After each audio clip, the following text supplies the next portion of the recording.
Dr. Karen Barber, the Superintendent of Santa Rosa County Schools, joining us now. And is this a perceived problem, or have you seen over the years that you've been an educator, has this problem gotten to an epidemic crisis level? Well, certainly social media plays a role in making it bullying more accessible. Now, there's a state definition for bullying, and certainly there are lower levels where it's still inappropriate, the way that one student may be treating another student. So the state definition for bullying is that it's persistent, okay? It happens more than one time. It is an imbalance of power, okay? And that there is an intentional, yes, exactly. So those three conditions have to be in place for bullying. But conflict can happen, and it can be inappropriate, and so that is also dealt with through our code of conduct. If a family feels that their student is being bullied, or has been intimidated or harassed, or something has happened in which they felt disrespect by another student, of course, the first thing to do is to call the school. Talk to the administration, talk to the guidance counselor. The student can report it, the family can report it, and then there's also Fortify Florida, which is our online reporting system. And that can be anonymous. It could be that it's a friend who witnesses an incident of bullying or intimidation or harassment. When those come through Fortify Florida, our Sheriff's Department monitors that, the school district monitors that, and we go right into action because we want to address those things in a timely fashion and make sure that that student is safe at school. So at what point does the school district, or do you get involved?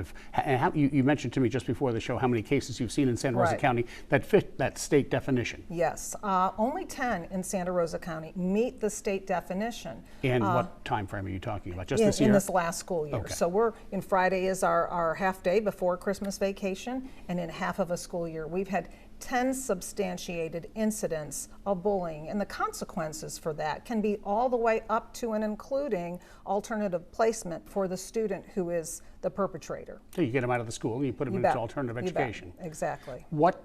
Is this a problem for you and teachers, or is this a problem for parents? I know the answer is going to be at some point both, but is too much being shoved on your plate and not enough on the parents and the families? Well, it's both, obviously. Some of that starts in the home, learning how to have conflict and resolve conflict without rising to the level of harassing or bullying someone else.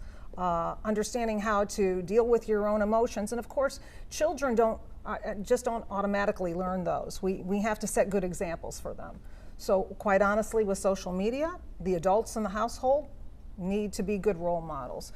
At school, the school people need to be good role models as well. So we need to set that expectation that we're going to solve our problems through talking and being respectful. At school, we have several programs in place. Anchored for Life, we have our Hope Squad programs, we have SGAs, lots of clubs so that kids can belong and find a place where they're valued and they're respected.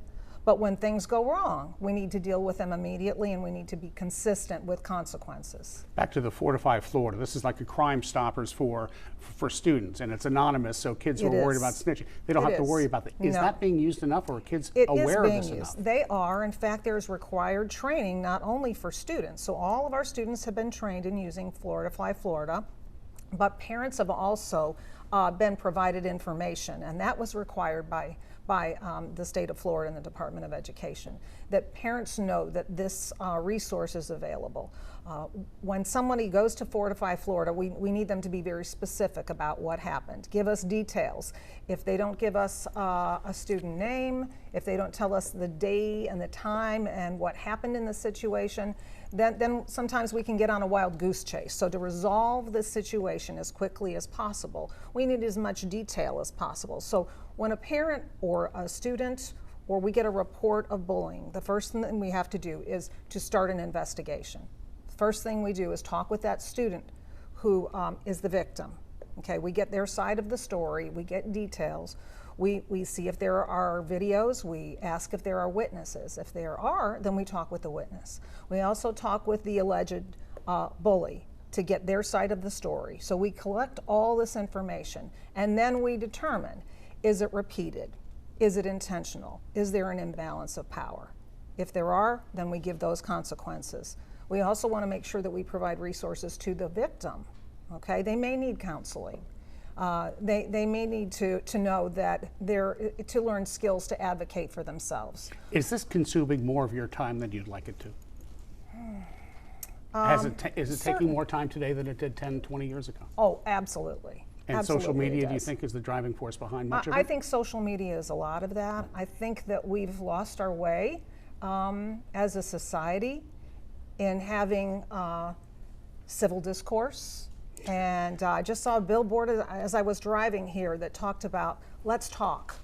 And that's where we solve problems. So when you have a bullying situation, the bully is not interested in resolving a conflict. It's not about that. Right. It's about power. We have conflicts, children fight, and then we teach them, okay, what happened? How can we make this better? How do we resolve that conflict? So it's all about talking and getting it out there. It is. Dr. Karen Barber with the Santa Rosa County School District, thank you so much. We could go on for hours. We could. In fact, in the months and years ahead, I'm sure we will. But I want to go back to Samantha Serban and her report on bullying in schools and the crisis we're seeing in local classrooms.